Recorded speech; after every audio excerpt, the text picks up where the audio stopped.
ഇന്ന് വളരെ കോമൺ ആയിട്ടുള്ളൊരു ഹാബിറ്റ് ആയിട്ട് മാറിയിട്ടുണ്ട് അല്ലേ? രാത്രി നമ്മൾ കിടന്നുറങ്ങുന്ന സമയത്ത് ഫോൺ നോക്കിയിട്ട് കിടന്നുറങ്ങുന്നത്. പ്രത്യേകിച്ച് നമ്മൾ കിടക്കുന്ന സമയത്ത് ലൈറ്റ് ഒക്കെ ഓഫ് ചെയ്തിട്ട് കിടക്കുന്ന സമയത്തായിരിക്കും ഫോൺ നോക്കുന്നുണ്ടാവുക. നമ്മൾ വിചാരിക്കും ഒരു 5 മിനിറ്റ് ഒക്കെ ഇൻസ്റ്റഗ്രാമോ അല്ലെങ്കിൽ ഫേസ്ബുക്കോ യൂട്യൂബൊക്കെ നോക്കിയിട്ട് കിടന്നുറങ്ങാമെന്ന്. പക്ഷെ നമ്മൾ റീല് നോക്കിക്കൊണ്ടിരിക്കുന്ന സമയത്ത് നമ്മളത് കണ്ടിന്യൂസ് ആയിട്ട് കുറേ നേരം നോക്കിക്കൊണ്ടിരിക്കും. അങ്ങനെ വരുമ്പോൾ നമ്മളുടെ സ്ലീപ്പ് ഡിലേ ആകും. നമ്മുടെ സ്ലീപ്പ് സൈക്കിളിനെ ഇത് ബാധിക്കുന്നുണ്ട്. അത് മാത്രമല്ല കണ്ണിനടിയിലെ ഡാർക്ക്നെസ് കൂട്ടാൻ അത് കാരണമാകുന്നുണ്ട്.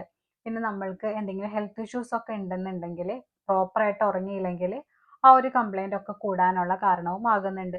പ്രത്യേകിച്ച് മൈഗ്രെയിനോ അല്ലെങ്കിൽ വേറെ എന്തെങ്കിലും തരത്തിലുള്ള ഹെഡേക്ക് ഒക്കെ ഉണ്ടെങ്കിൽ അതെല്ലാം കൂടും. നമ്മൾ പ്രോപ്പറായിട്ട് ഉറങ്ങിയില്ല എന്നുണ്ടെങ്കിൽ നമ്മൾക്ക് പിറ്റേ ദിവസം എണീച്ച് കഴിഞ്ഞിട്ടുണ്ടെങ്കിൽ ഭയങ്കര ക്ഷീണമായിരിക്കും തോന്നുക.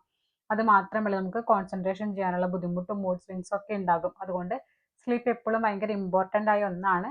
നമ്മൾ കിടന്നുറങ്ങുന്ന സമയത്ത് ഫോൺ നോക്കാതിരിക്കാൻ വേണ്ടിയിട്ട് മാക്സിമം ശ്രദ്ധിക്കണം.